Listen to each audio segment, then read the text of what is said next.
दीपकमल सारन जी, ये स्थिति इतनी कैसे बिगड़ गई? जब पिछली बार तीसरी डिबेट है, पिछली बार जब इस पर चर्चा हुई तो कहा गया कि कुछ लोग विरोध कर रहे हैं, कुछ लोग विरोध कर रहे हैं। आज भी आप यही बोलेंगे कुछ लोग विरोध कर रहे हैं इसलिए इसको इग्नोर कर दीजिए? ये स्थिति आज यहां तक पहुंच गई है।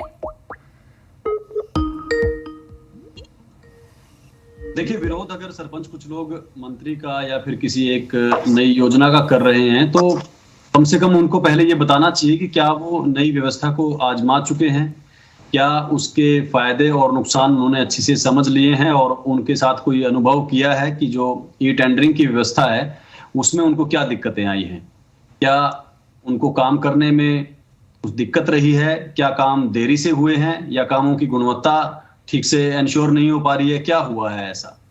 राज्य सरकार ने सिर्फ पंचायती विभाग नहीं, हरियाणा के लगभग 28 ऐसे विभाग हैं जिनमें अलग अलग तरीके से ई टेंडरिंग का जितना भी काम होता है, जो हिस्से उसके आता है, उसको डिजिटलाइज किया है और उसको ऑनलाइन प्रक्रिया में कन्वर्ट किया है, जो पुरानी प्रक्रिया थी उससे।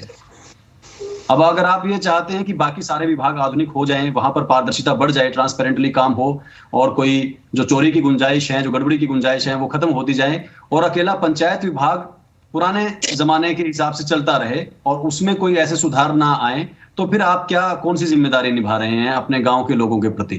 मैं मानता हूं कि नए सरपंचों का जो ध्यान है वो इस बात पर होना चाहिए कि उनके गांव के जो काम पिछली योजना में लंबित रहे, जो पिछले 1.5 साल जब चुनाव नहीं हुए उस दौरान अगर कोई काम पटरी से उतर गया या कहीं पर किसी की फाइल अटक गई, कोरोना काल में कुछ जो काम देरी उससे हुए, उन सारों को टेकअप करके जल्दी से जल्दी एक एक काम को आगे बढ़वाएं और उसके लिए अपनी निगरानी रखें काम के ऊपर, बजाय कि इस चीज के लिए अपना जोर लगाएं कि उनके पास ही अधिकार होना चाहिए, उन्हें ही तय करना चाहिए पंचायत पैसा कैसे खर्च होगा, कहाँ खर्च होगा, कौन से ठेकेदार से काम करवाया जाएगा। उनका ध्यान गांव के विकास पर होना चाहिए, ना कि किसी ऐसी व्यवस्था को नियंत्रित करने के लिए जो सरकार ने एक नीति बनाई है और सभी विभागों के लिए बनाई है। ये सिर्फ पंचायत विभाग के लिए नहीं है, सभी के लिए। जो दूसरे बड़े विभाग हैं, चाहे उसमें पीडब्ल्यूडी हो, पब्लिक हेल्थ हो, मार्केटिंग बोर्ड हो, बाकी जो अन्य विभाग है जिनके अंदर सिविल कंस्ट्रक्शन का काम आता है, सभी के अंदर ई टेंडरिंग की प्रक्रिया राज्य सरकार ने अडॉप्ट की है। उसके अंदर तरीका यही है कि जो पहले फिजिकल टेंडरिंग होती थी उसको अब ऑनलाइन तरीके से ही उसको स्वीकार किया जाता है और ऑनलाइन तरीके से ही कंप्यूटर से ही सबको वेटेज देके वहीं से टेंडर अलॉट किया जाता है। ठीक है, जहां तक बात है दीपकमल जी, ठीक है, आप बहुत अच्छे शब्दों में समझा भी रहे हैं।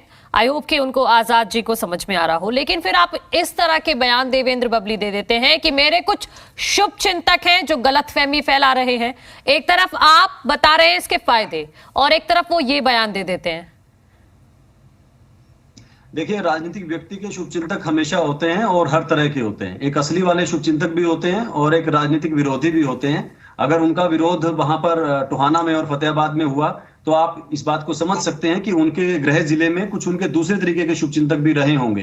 कई ऐसे लोग भी होंगे जो कि देवेंद्र बबली की राजनीति से इत्तेफाक नहीं रखते, उनको समर्थन नहीं करते, उनके विरोध में काम करते हैं। तो उनका इशारा ऐसे लोगों की तरफ हो सकता है कि उनके गृह जिले में ऐसे लोगों ने माहौल खराब करने की कोशिश की हो। और जब भी कोई मंत्री हो या कोई भी विधायक हो, कोई भी राजनेता हो, उसके इर्द गिर्द और उसके आसपास उस पर निगरानी रखने वाले ऐसे लोग तो होते ही हैं जो कि मौका मिलते ही कोई ना कोई माहौल खराब करने की बात करते हैं। तो मैं मानता हूं कि ये तो सारी चीजें एक सिस्टम का हिस्सा है। राजनीति में जो व्यक्ति है उसको ये सब चीजें हमेशा से देखनी पड़ती है। अब उस पर रिएक्ट कोई कैसा करता है, किन शब्दों में प्रतिक्रिया देता है, ये उसके खुद के विवेक पर है। ये तो वही बता सकते हैं कि उन्होंने कैसे शब्दों का इस्तेमाल किया और उनका इशारा किसकी तरफ था। ठीक है।